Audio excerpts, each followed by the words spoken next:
Most civilizations collapse once and disappear forever, but China is different. For over 4,000 years, China has survived invasions, civil wars, dynastic collapse, famine, rebellion, foreign occupation, and national humiliation. Entire governments fell apart. Millions died during periods of chaos. And yet somehow, China rebuilt itself again and again. That's what makes Chinese civilization one of the most resilient in human history. The pattern starts early. Throughout ancient history, Chinese dynasties would rise, expand, weaken, collapse, and then be replaced by new rulers who rebuilt the country. Historians sometimes call this the dynastic cycle. A strong dynasty would unite China, create stability, grow the economy, and expand its influence. But over time, corruption, inequality, and weak leadership would slowly destroy that stability. Then came collapse. Rebellions would explode, provinces would break apart, invasions would strike weakened governments. Entire populations suffered during these periods of disorder. But unlike many civilizations that disappeared permanently after collapse, China repeatedly reunited itself. And there's a reason for that. China wasn't just held together by armies or emperors, it was held together by a powerful, shared identity. Language, philosophy, traditions, bureaucracy, and cultural memory created something deeper than politics. Even when dynasties fell, the idea of China survived.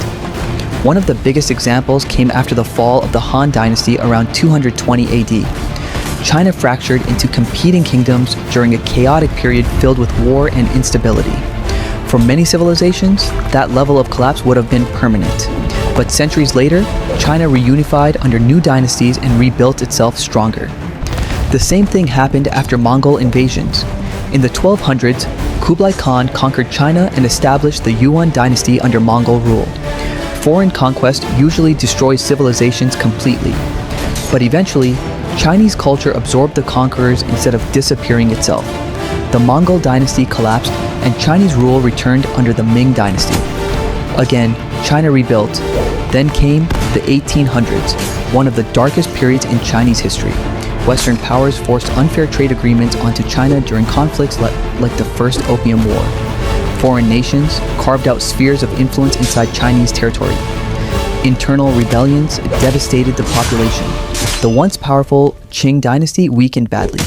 Many historians call this period the century of humiliation.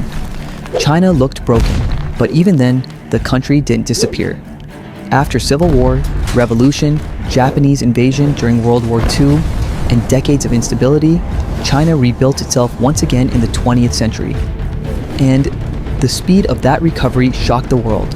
In just a few decades, China transformed into one of the world's largest economies and most powerful nations. Cities expanded rapidly. Infrastructure exploded across the country. Hundreds of millions of people were lifted out of poverty. The same civilization that endured repeated collapse became a global superpower again. But China's story isn't just about survival, it's about adaptation. Every time China collapsed, it changed.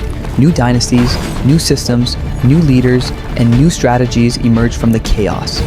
Instead of staying frozen in the past forever, China repeatedly rebuilt itself for a new era. That may be the real secret behind its survival, because history shows something fascinating. The civilizations that survive the longest are not always the strongest. Sometimes, they're simply the best at rebuilding after disaster. If you enjoyed this video, make sure to like, share, and subscribe for more videos exploring the rise, collapse, and rebirth of history's greatest civilizations.